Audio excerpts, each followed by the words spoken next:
Hello. Welcome to the Crushing Classical Podcast, redefining a thriving classical music career. I'm Tracy Friedlander, and I'm so happy you're tuning in for this interview.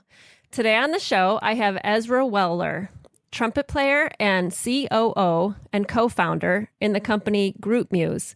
Groupmuse on their website describes themselves as a platform enabling communities to come together around great art, an online social network that connects young classical musicians to local audiences through concert house parties.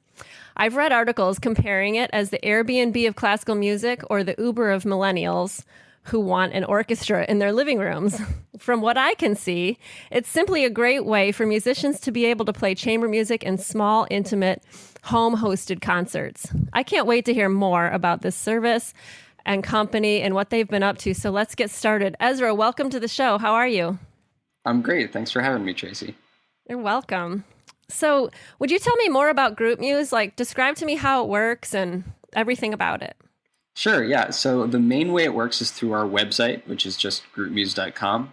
And if you visit the website, you'll see there's basically three options that we give to host, to attend, and to perform, which is for musicians.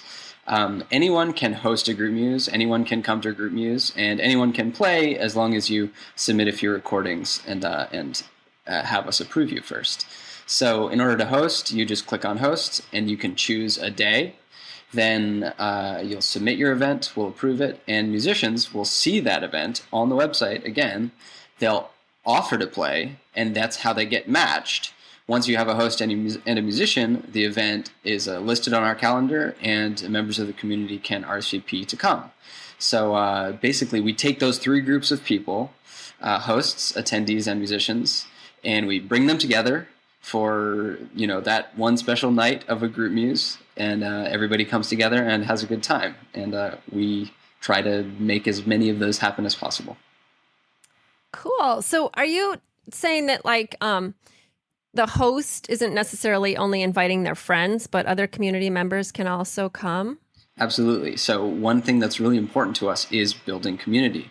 And part of that is that if you host a Groupmuse, of course you can reserve spots for your friends and invite as many friends as you want.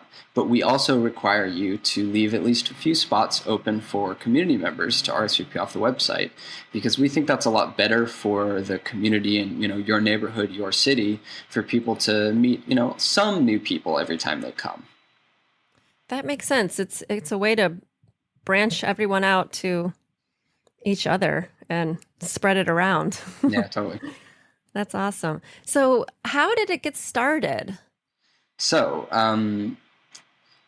I think that each of us, the three co-founders of Groupmuse, came to it from a different background. I'm the only one actually who has a professional music background, and I'll get into it a little bit specifically, but in general, I think all of us came to it because we were looking for something to do with our lives, since we had the privilege to make this choice that was meaningful, So I think we all went through a crisis of trying to figure out what that was. So the person who came up with the original idea is my friend Sam Bodkin, and he came up with it because at one point in his late teens, he wasn't into classical music at all before. He got introduced to it by a friend, and it's a great story actually. His first classical love was actually the Grosse Fuge, Beethoven's big monster string quartet. Yeah. Which is not what you'd think of as someone's, first classical piece that they love. But that's the one. Yeah. That's the one that made a passion blossom in him. And after that, he started going to these parties with friends who were musicians, and they would play music at their parties. So basically, group muses. And he just had the simple idea of, I want to make something that would let everybody experience this, even if they don't have amazing musician friends.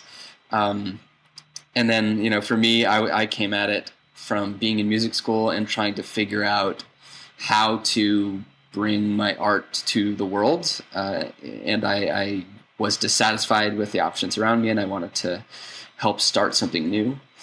So that's my story behind it. And we came together, I think, because we had a shared ideology, and also because of luck. It was really awesome that we were able to connect at basically the exact right time, I think, in our lives, when we had just finished school and were really looking for the first big thing we were going to work on. Right. So you mentioned that each of you had, like, I forgot the word you used, but some kind of moment where you were looking for something to create meaning in your lives. Can you expand on that? What that meant for you as a musician, and what that was? Was it an event? Was it just a general feeling? What happened? Mm-hmm. Yeah, I think the word I used was crisis. Yes. And of course, I can speak most to my own, but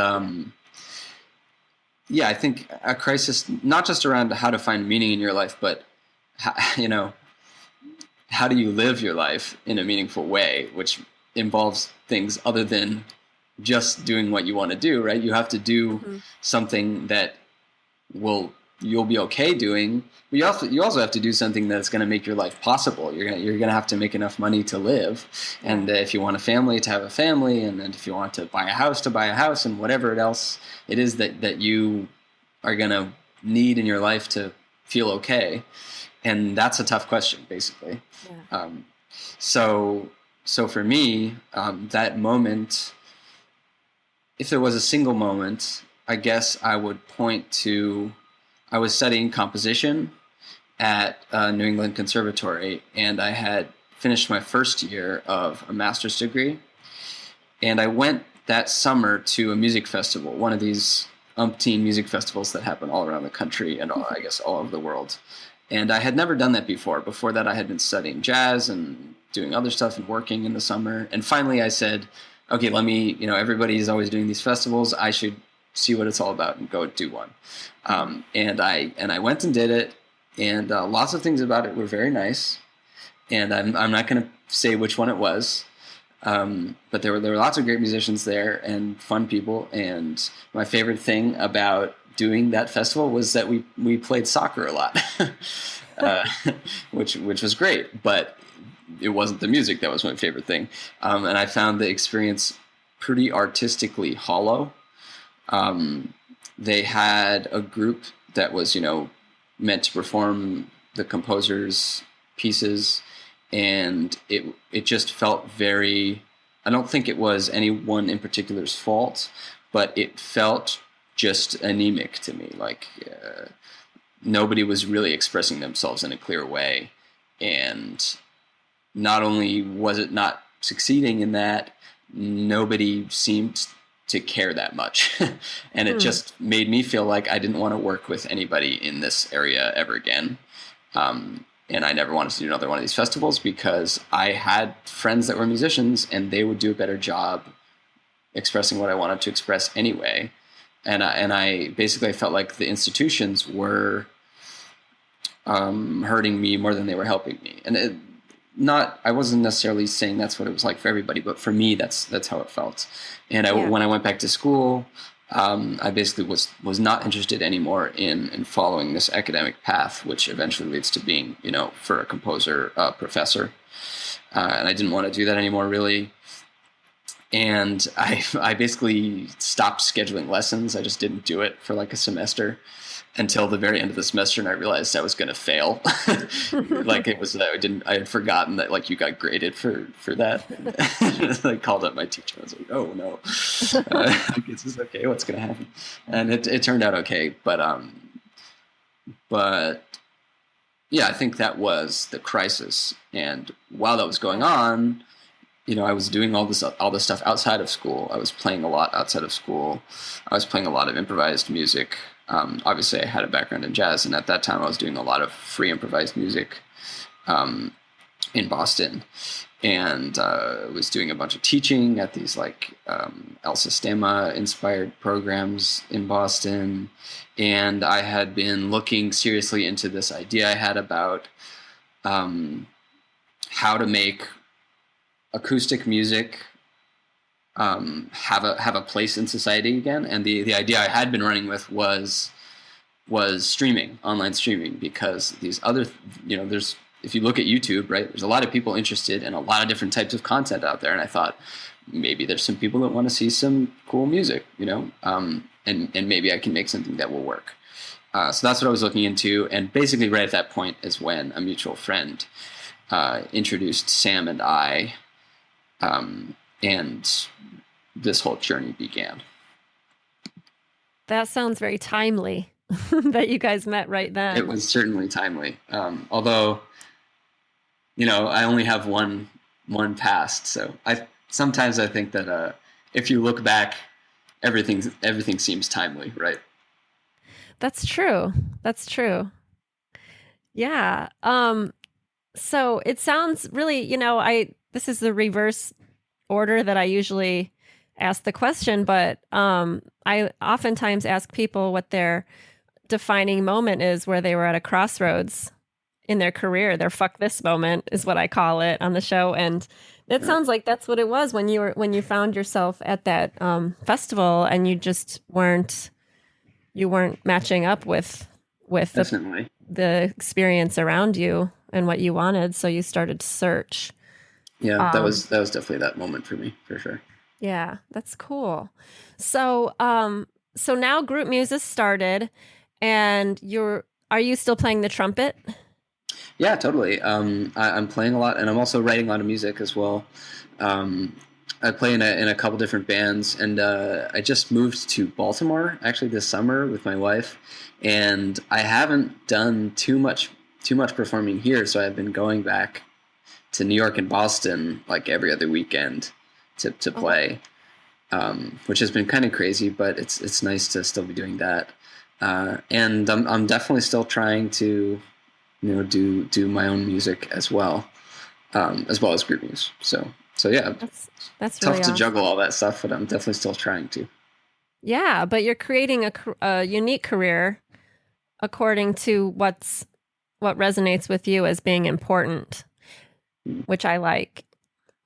And we talked the other night briefly, and we were talking about just the experience of, what people experience when they go to a Groupmuse, and just generally, what do you think the value is that audience members are having and musicians are having with the experience, and also with hosts? I mean, the host might be in the same category as the audience, but what is that? What are you getting from feedback in general, or specifically from people, that makes Groupmuse special?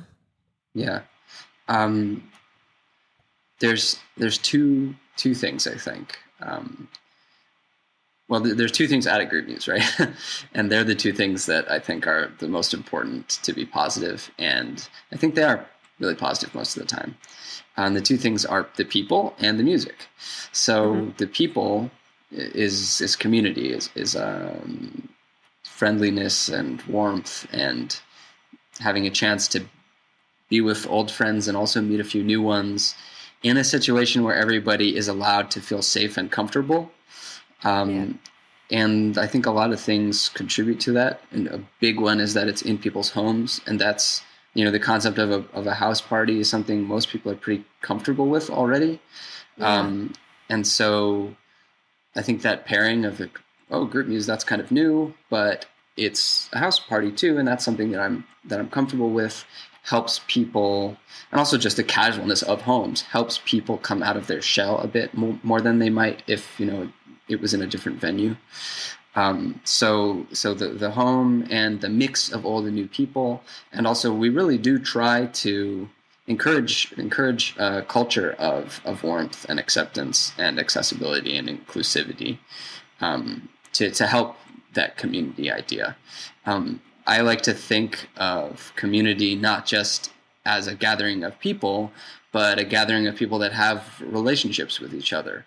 So, if you see somebody once and then you never see them again, you're probably not in a community with them. But if you see them twice or three times, even if it's months apart, then you're starting to sort of be in a community with that person. And I think you get a lot of extra good out of that community thing, right? When you and another person, or you and a group of people, start to understand each other a bit, then you care about each other's interests more. And I think that that's just good for everybody. So that's one thing, the community thing. And then the music, of course, one of our core values is mysticism, which which is a bit crazy to have as a core value, but it's really important to us. It's actually first on the list, and to us that means basically engaging with the unknown, which in this case is music, right? It's not words. You can't really understand it in the same way, but it definitely says something to you, and this is something that you have to come to a Groupmuse to truly get, because of course it's music. I can't tell you what it's like in words. Yeah. But I can say that I'm a musician, so I've seen a lot of music in my life, and I had seen a ton of music before I ever started Groupmuse and ever went to any Groupmuses. And still, for me, I had never experienced music the way that I do at Groupmuses. If you can imagine what the picture is like, there's a string quartet or something, and they're sitting in chairs and they have stands in a living room with some rugs and a couch and etc. lamps, and then people have some drinks or whatever, and they're all sitting on the floor on the couches, just totally close up to the music, cozy, squeezed up against each other, really, really close, in a pretty small room. And the music is so present, it's not loud exactly the way the way it being in the front row at a rock concert is loud, but it's right there in your ears in a way that classical music definitely isn't in a big concert hall. Mm-hmm. And it just feels so real, and clear, and it feels right. And maybe part of that is because this is the environment that this music evolved for, chambers for chamber music. And so that's like what the instruments are designed to be played in, and et cetera, et cetera. But the bottom line is I don't really know why it works so well, but I know how I feel, and I know what other people say too. And people seem to like the way the music works in that situation. I love that. So the other night when we were talking, one of the things that we touched on was the importance of building, as you just said, building the community, and how that relates to classical music in the larger sense. In growing, everyone wants classical music to grow, and everyone is worried that it's not going to survive being in this society that we live in now, where everyone is on their devices, and there's so many different ways to entertain themselves. How can classical music possibly survive? It's the age-old question that we read articles about multiple times a year. And so we were talking about that the other day, and I wanted you to talk about it here because it seems, I'm not trying to say that you guys are going to save the world by yourselves or whatever, but but I got that that it's maybe possible if musicians take more responsibility in the sense of connecting with audience in this way, it seems like a grassroots kind of thing. People are connecting one person at a time to create a larger movement about how great this music is. Not just the overall thing that people should love this music because it's great. I mean, that's a statement that's said often, and it doesn't mean anything to people if they haven't experienced it themselves in a way that's meaningful to them. So that's what I think is happening with Groupmuse, and I wanted you to talk a little bit more about that. Yeah. That's a big question, so I'll take it step by step. Okay. That's definitely something people talk a lot about in classical music. Who can save classical music? And I think it's important to start by saying that nobody really knows what is meant by saving classical music. Mm-hmm. Does it need to get saved? Not sure that it needs to get saved, because there's a ton of people still playing instruments and going to school for music, and that's not slowed down really at all. Right. And there's certainly people that still love it, and these famous composers are still household names. And also, what's the goal? What would it mean to save it, right? Like what's the goal? Like, where are we trying to get to? Do we want do we want string quartets on the Billboard Top 40 or something like that? Like, what are we trying to accomplish? So I'm not sure that it's a question worth asking. Does classical music need to get saved, or is it dying? I don't know if we need to. It's so general that I'm not sure how to answer it, but I'm still going to answer it. So we think, and I think, that there's nothing wrong with the music. Beethoven and Bach and Mozart and Amy Beach and all these other composers that are out there from the Romantic era and before. And I do think the rules change a little bit once we get into some modernist stuff. Mm-hmm. And that's obviously a loaded topic also. But talking about Romantic music and music before then, that language is still the language of music today. So when I get someone who only listens to pop radio in a room listening to a Mozart string quartet, they don't have any trouble understanding the music. I've never seen someone at a Groupmuse come and say, I don't, listen and say, I don't get it. It doesn't make sense to me. I don't get it. It's not, that's not the problem. Right. At least from my perspective, that doesn't seem like the problem. So I don't think the answer is to change the programming. I don't think I want to support new music, and it's cool to see, novelty concerts where they do movie music or other styles, and that's all fine. But I don't think any of that leads to quote unquote saving classical music. Mm-hmm. What I do think leads to saving it, in my definition of what that means, is whether or not people have a social purpose for the music. Yeah. Pop music does have a social purpose right now. There's music that people use, and they use it for dancing, or they use it to listen to on the train or in the car, or when they're on their computer at home. And acoustic music that's not designed to be recorded, like classical music isn't, it has trouble competing, on your iPod, right? When you listen to Mahler on the train, whenever the train gets loud and it's at a quiet part, you can't hear it. And then when it gets loud, it's too loud and you have to turn it down, and it's not compressed in the same way. And it just doesn't work the same way that music that has evolved completely to sound good on digital recordings does. It doesn't work as well in that context. So but also the traditional role, the purpose that we used to have for classical music, which is the concert hall, and it's this thing that you take your kids and a celebrated, cultural heritage.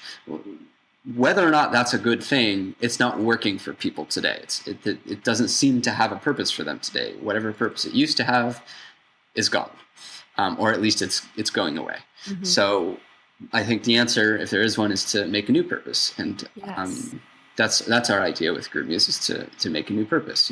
If this becomes, if going to a Groupmuse can become a thing that you regularly do in your neighborhood, not only to see music, but because it gives you a chance to just see other people in your neighborhood and your friends, and it's easy, it's just down the street or whatever, it's something that's convenient and just happens regularly, that lets you engage with people in your neighborhood and your local artists.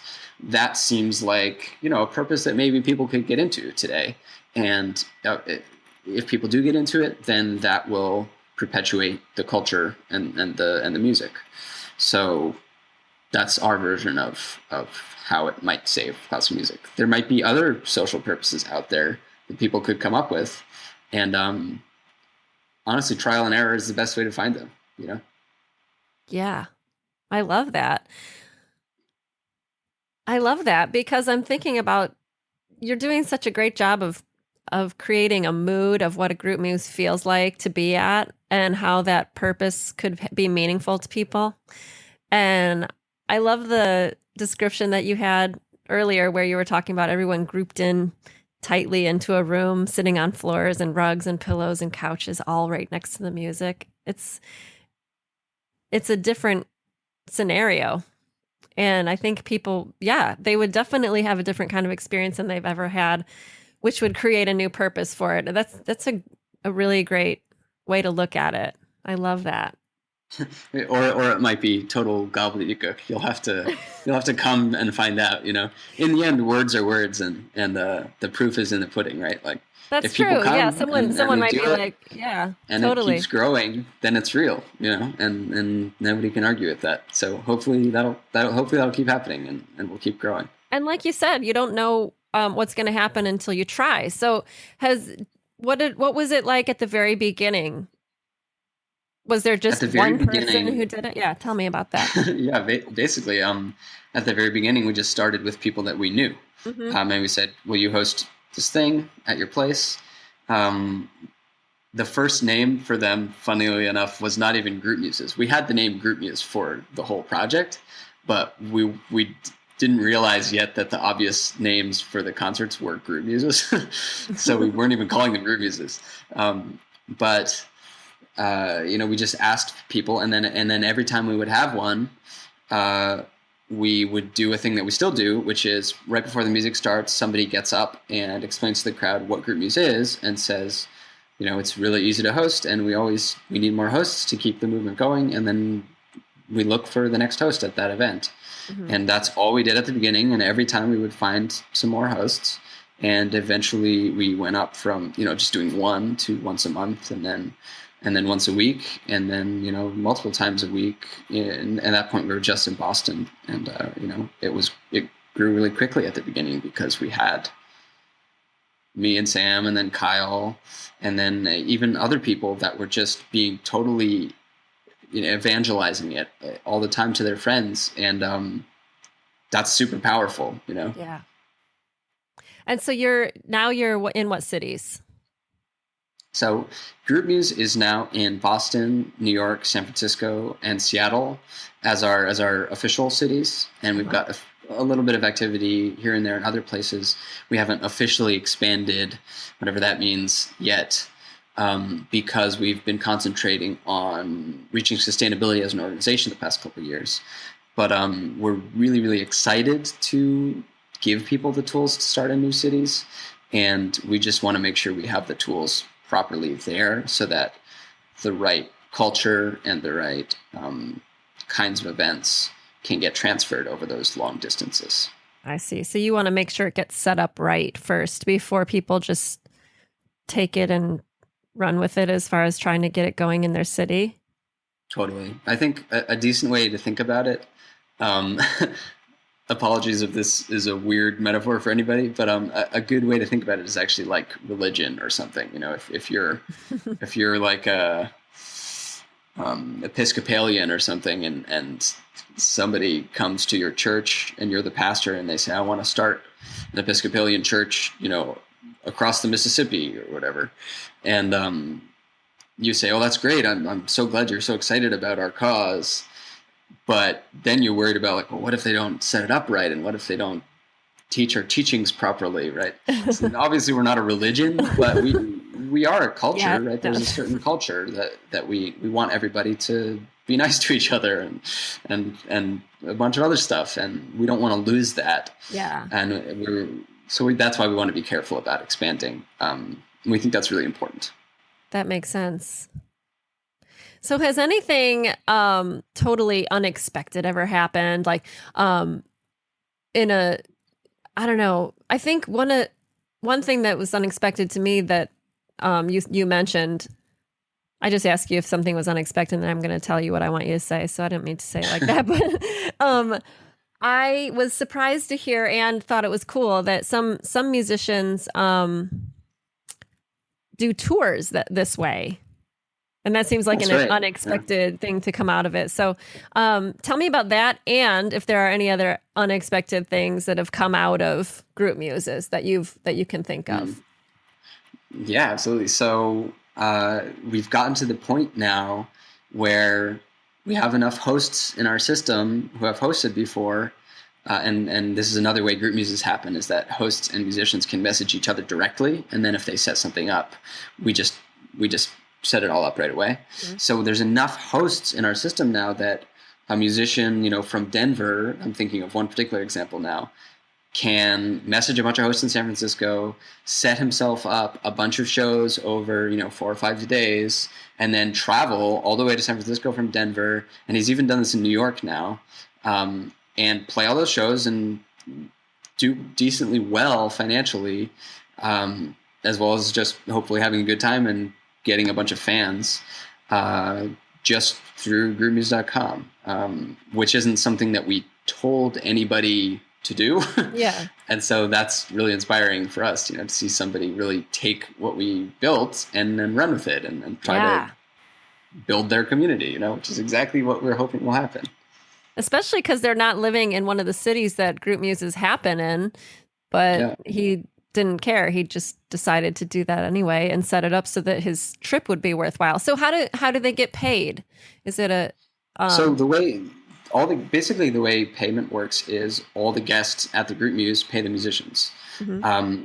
Now, once upon a time, the only way to do that was cash. So everybody would just bring cash, and then right after the music, basically, you just pass the hat, and whoever was like helping run it, whether it was the host or somebody else, we called them the MC, will just walk around with a bowl or whatever and just collect all of the payments for the musician, and then the musician just walks away with that. And we recommend, quote unquote, we used to just do like pay what you want, and now we do pay what you want, but please give at least $10. Mm-hmm. Which is working pretty well. I think that system will continually evolve. And now, of course, you can also do it online. We have an app, and you can just go to groupmuse.com, like on your phone or whatever, and you can pay online. But it works the same way. Mm-hmm. So that's how the musicians get paid. And we keep as close track as we can of how much they're getting paid and how much they're averaging, and we publish that information on our website, because it's a really important issue and we want the community to hold us accountable to it.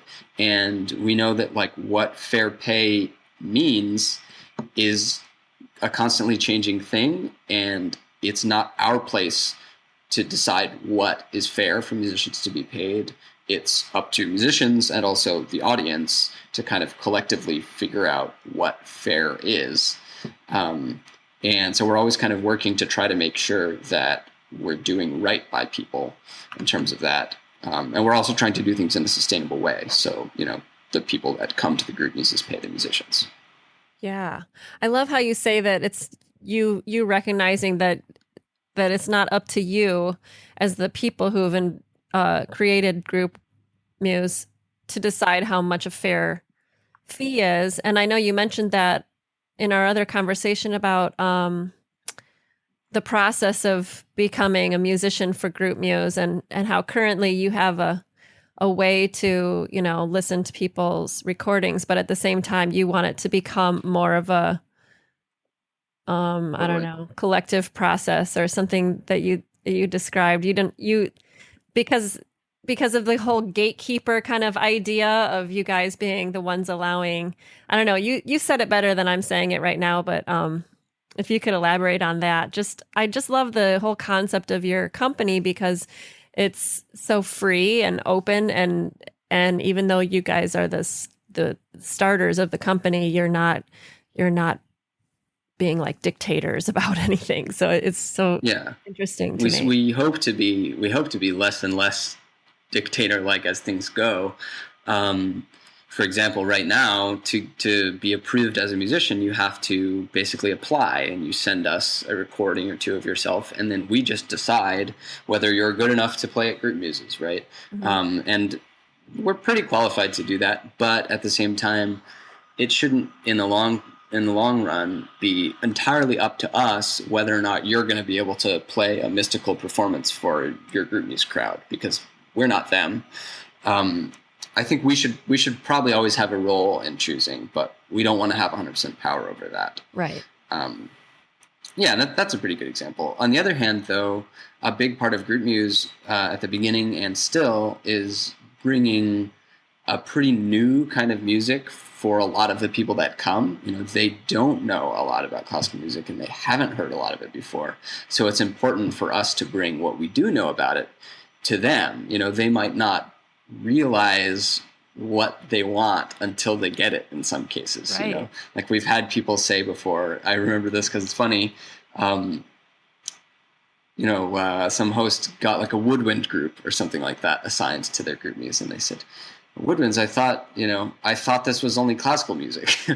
Like they didn't realize you could play classical music on woodwind instruments. And so that's an example of what I mean. Like, we don't want to be the king tastemaker, and decide what everybody else should like. Mm-hmm. But we should try to nudge people in certain directions because if not, then we'll just become reality TV or pop radio, right? Which I think most people would agree is kind of like a lowest common denominator thing. Like it's good for what it is, but it certainly lacks some kind of depth that a more specific perspective can get, So we want to make sure that the art that we're bringing to people is mystical and meaningful and profound and substantive. And sometimes that means that we have to impose some kind of standard, but we do want to be democratic about that as much as we can. Right. That makes sense. So do you have mostly, you just mentioned a woodwind group. Do you have all kinds, brass quintets, string quartets, and? Yep, totally. We also have, opera singers, art song, pianists, harpists, guitarists, harpsichordists. Oh, wow.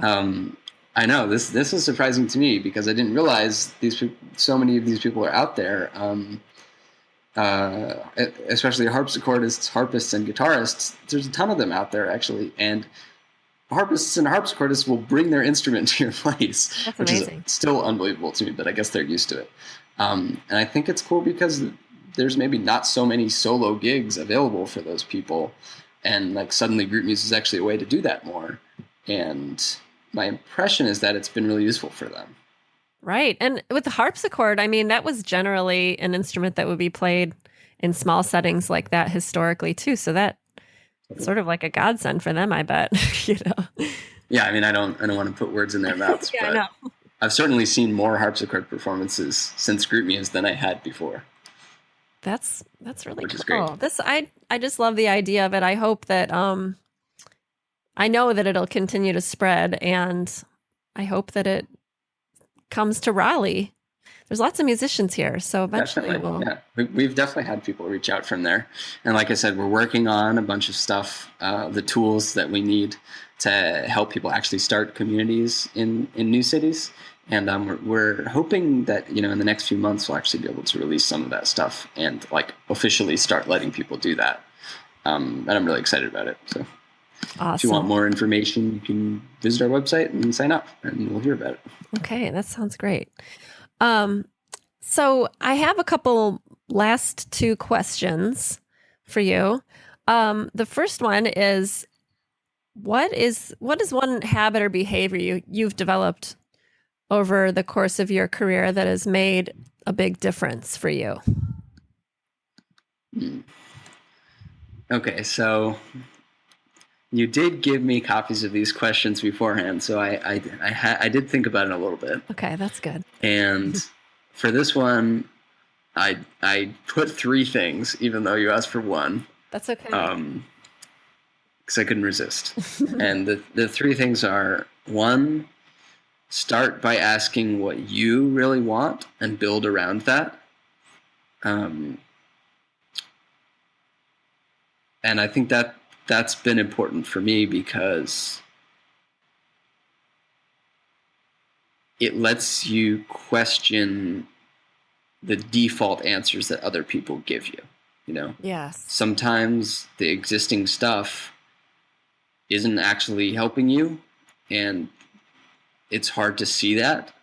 And the best way to see it is to go back to the basic question of like, what are you really trying to do? What are you actually trying to make? Yeah.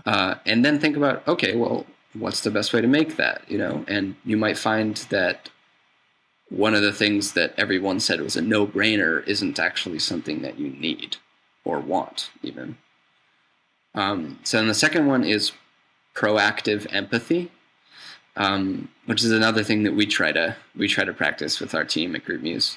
But basically what we mean by that is don't just empathize with the other people around you, but do it proactively, actively care for the people around you. If you feel like there's a chance they might be struggling with something, then reach out and let them know that you're there. Don't just notice it and then let it pass, Mm-hmm. And that's been super important for me in just working with other people. Really deliberately trying to do that just makes all the difference, Yeah. I think that, when you feel insecure, just know that other people also feel that feeling, and not always at the same time as you. And if you can reach out to them and tell them that you're there for them when you feel like they're feeling insecure and they do the same thing for you, that's just one of the best feelings in the world. And, no matter what you're building, you're going to be in a team and care about each other. Yeah, and being there for each other. You'll do a better job as a team. Yeah. Thinking about each other, one of the things I'm noticing as I talk to people about doing things like this, creating totally different projects, is there's so much more connectedness and so much more community-based feelings around it, or just community or connection. Maybe I should say connection. Classical musicians, so we just start out this whole thing as our solo, not trying to be soloists, but I mean, like, we're going at it in a solo kind of way. Like, go in your practice room, figure this stuff out on your own, have a private lesson, go take an audition, which is totally, you're on your own. Everything's on your own all the time, and one of the exciting things that I'm finding as I talk to people on my podcast is how opposite it is when you're building something. It's not about doing it all by yourself, but it's about doing it with other people and creating something together and being there for each other in different kinds of ways. And so I just wanted to put my 2 cents in about that, because that's what I'm seeing, a connection with all of these interviews. So it's awesome. Yeah, that's super interesting. Yeah. And there's a third then one. The third one is just simply don't take advice too seriously. Uh-huh. So even I said those first two things, but again, it's just I know what I mean when I say them, but that doesn't mean that it's always going to be the right thing for you. And that same thing is true of like any advice you get from anybody. Yeah. It's like you got to take it with a grain of salt. Sometimes the best thing you can do is just do what you think is right, even if it flies in the face of, the advice, the official advice. Yeah. I love that. So the last question I have is, who in the classical world inspires you? And I usually say, tell me why in one sentence, but most people have a hard time with one sentence. So just who in the classical world inspires you and why? So what I wrote for this is that many musicians from, that are my age or whatever, which is like mid-20s, are totally inspiring to me. That they're playing amazingly expressively and well and doing just great music. And I'm talking about classical musicians specifically. Like incredible. It's just awesome. But honestly, nobody else is inspiring me except for us when it comes to organizing right now that I know about, really. There's just, I don't know. I just see everybody doing the same stuff, basically. And even a lot of the stuff that is trying to be innovative, I see just doing the same things again and again, starting like a small group, or whatever is great, but are you sure it makes sense to just go after the same grants that everybody else is going after? Mm-hmm. Is that really going to change things? Is that really going to build for you the life that you want? I don't know. Maybe it is, but a lot of the people doing that, I feel like they aren't actually building towards the missions that they say they have a lot of the time. That being said, I just thought of a good example, which is a group in Boston called Palaver Strings. And they're a young group, and they are doing some cool stuff organizationally. That's totally based around neighborhoods and building a really diverse community of supporters. And they're trying out using Patreon, if you know what that is.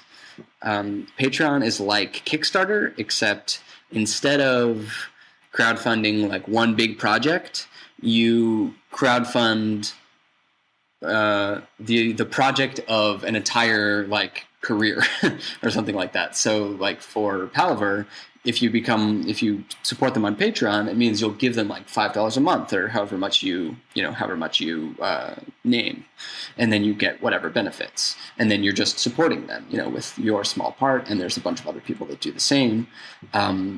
So that's what Patreon is. And they're trying that. They're trying a lot of stuff that I just don't see people looking at. As well as like the way they do their concerts is super different. It feels like super natural in a way that a lot of other new groups don't when they mix things, and it feels really just new, What's the group And I'm sure called? there's other people doing awesome stuff. Palaver, Palaver. Palaver Strings. Okay, I want to check them out. Yeah, I think they're doing a lot of cool stuff. And I'm sure there's a ton of other people doing really cool stuff that I just don't know about. The only things that I know about are stuff that's either local to me or, national level organizations, many of whom are awesome, but I just don't feel honest saying that they're inspiring me in terms of their organizing. Well, that's what I want. I want people to tell me what's really going on, because that's the point of this whole podcast is to bring out a conversation that really I don't think is happening on a very large scale or even on a small scale. I think we need to start talking about real ways that people can create careers that in a different way as musicians, because there's a lot of musicians out there, and there's a lot of really creative things you can do now.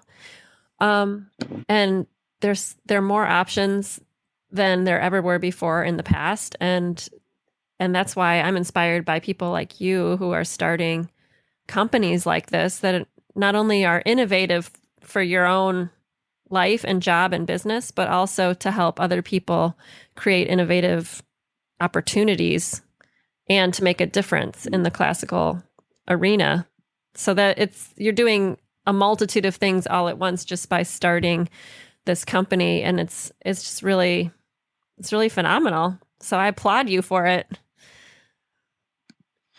Well, thanks. We're doing our best. Hopefully it will keep working and work more, and we'll do something good for the world. It seems like you're off to a good start. So check out Groupmuse. One more thing. Oh, go ahead. Yeah. I have one more thing.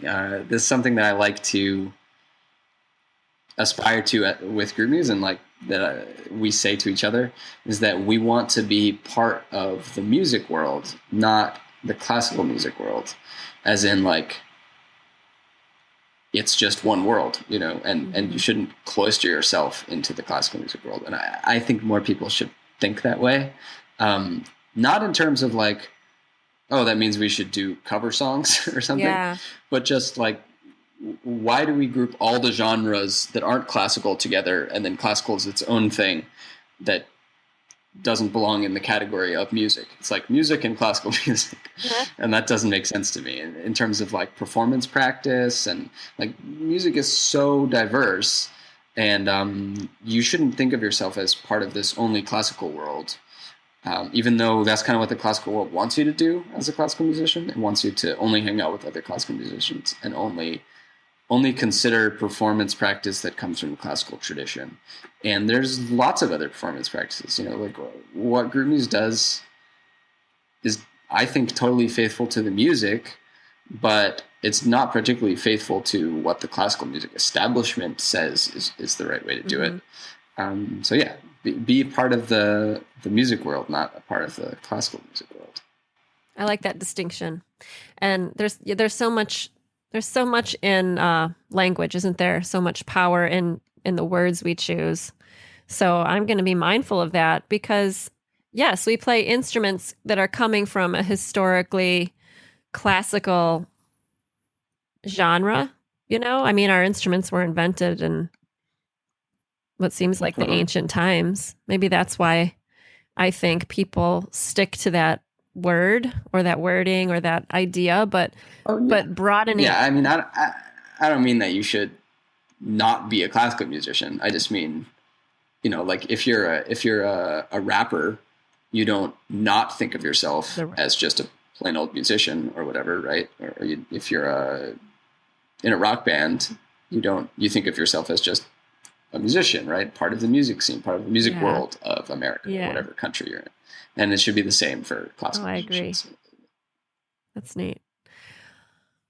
Great. Well, Ezra, thank you so much for being on the podcast today. I really appreciate it. And I'm excited to have everyone learn about Groupmuse and hopefully get to do one and be at one and play at one would be really great. So thank you so much.